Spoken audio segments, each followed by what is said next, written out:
The time for the festival of unleavened bread had arrived, also known as Passover. The religious leaders were desperate to find a way to kill Jesus, but they feared the crowds.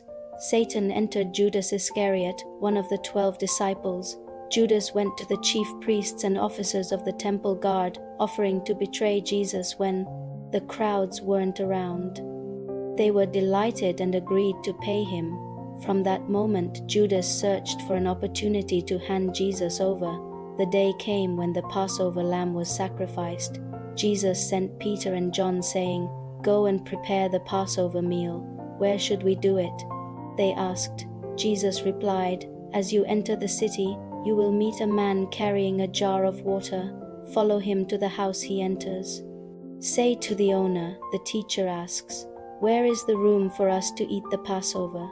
He will show you a large furnished room. Prepare the meal there." Everything happened exactly as Jesus said. When evening came, Jesus sat at the table with his disciples. He said, "I have eagerly desired to eat this meal with you before I suffer." He took the bread, gave thanks, broke it, and said, "This is my body given for you. Do this in remembrance of me." Then he took the cup, saying, "This cup is the new covenant in my blood, poured out for you." But during the meal, Jesus added, "The one who will betray me is here at this table." The disciples looked at one another confused, shocked, wondering who it could be. A dispute broke out among the disciples, arguing about who was the greatest. Jesus said, "In this world, leaders use their authority to dominate. But among you, the greatest must become like a servant, for I am among you as one who serves." Jesus turned to Peter and said, "Satan has asked to test you, but I have prayed for you that your faith will not fail."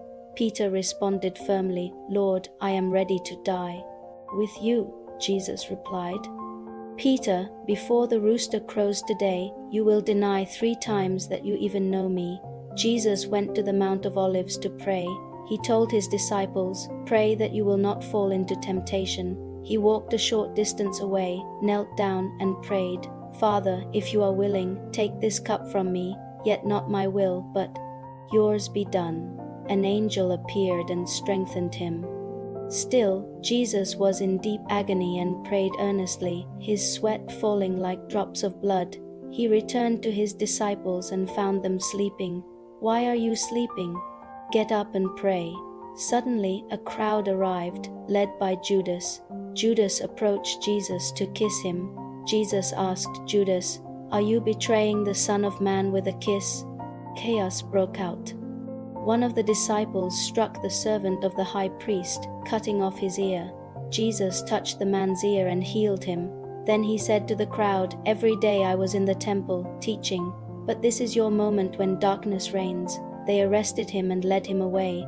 Peter followed at a distance and sat near a fire in the courtyard. A servant girl looked closely at him.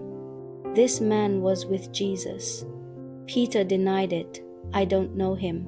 Later, someone else said, "You are one of them." Peter replied, "No, I am not." About an hour later, another insisted, "Your accent proves it, you were with him." Peter said, "I don't know what you're talking about."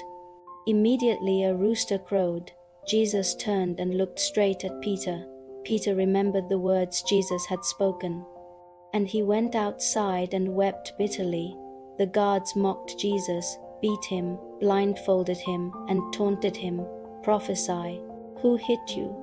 At daybreak, Jesus was brought before the council of the elders. They asked, "Are you the Messiah?"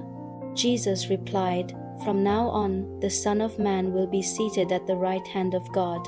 They demanded, "So you are the Son of God?"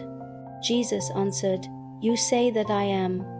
The council shouted, "We don't need any more testimony.